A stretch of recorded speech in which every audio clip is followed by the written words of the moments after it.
bear with me because I'm a bit nervous and it's my first time.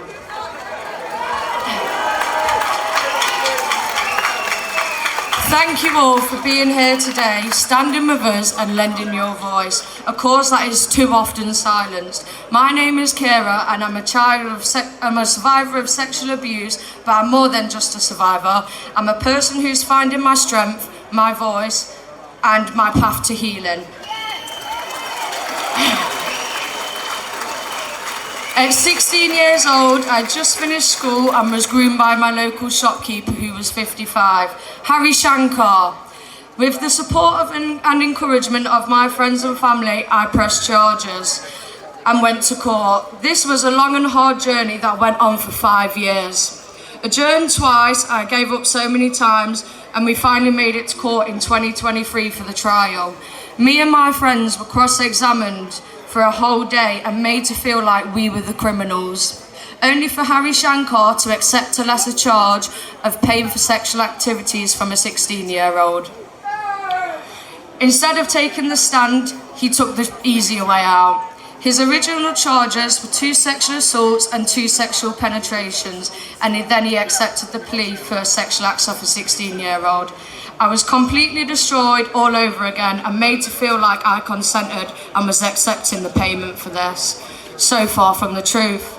Harvey was also subject to immigration and did not have the right to remain in the UK. He should have been granted this, but after he pleaded guilty to the lesser charge, he was also granted the right to remain in the country, a failing from our Home Service and immigration. I'm still fighting this today after finding information that he is still committing offences and breaching his sexual harm prevention order. I reached out to Gurmit Singh, and from this came my documentary, KEIRA'S Justice. If you haven't seen it, please watch, and you'll hear all about my story. I'm on YouTube, X, and Twitter. This is something that I'm still living every day. My perpetrator is back in court next week for breaching his order, and let's just hope justice is finally done. I'm here because this can happen to anybody. It's not about what you look like or how you act. These people prey on the vulnerable, and I'm lucky to have the support to fight this because many other people haven't. For many years, I felt the weight of silence, carried the shame, the fear, the doubt, and all the confusion. It isn't easy, but I've learned something important. Nobody should have to carry the burden of abuse alone. No one should have to be made to feel ashamed of something that wasn't done to them. This is why I'm standing here today and why I've created KEIRA'S Voice for Change, number 4, just to let you know. Because I don't want survivors to know that they're not alone and their voice does matter. I want to say this clearly, there is no shame in speaking out. There is no shame in telling the truth and no shame in seeking help.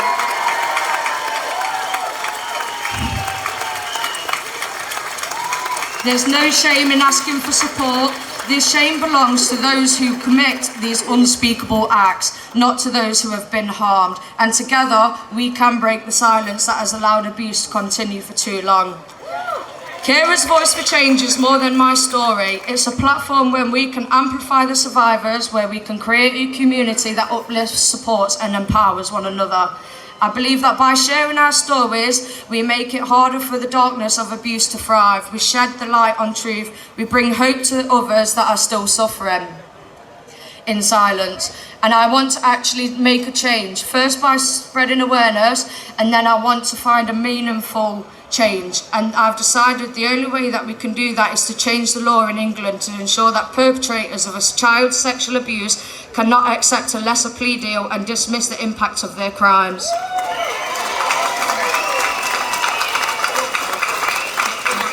A petition has been submitted. Please keep an eye out on my social media for that. When it's live, please get behind it. If you are here today, if you are listening, and to the messages on social media, I want you to know your story does matter, and no matter how long it takes to find the courage to speak, people are here who will listen, support you, and who will stand by you as you begin your journey towards healing. Let today be a reminder for us all, we are not alone, we are powerful, we are brave, together, and we can make this world a safer place for children. Thank you.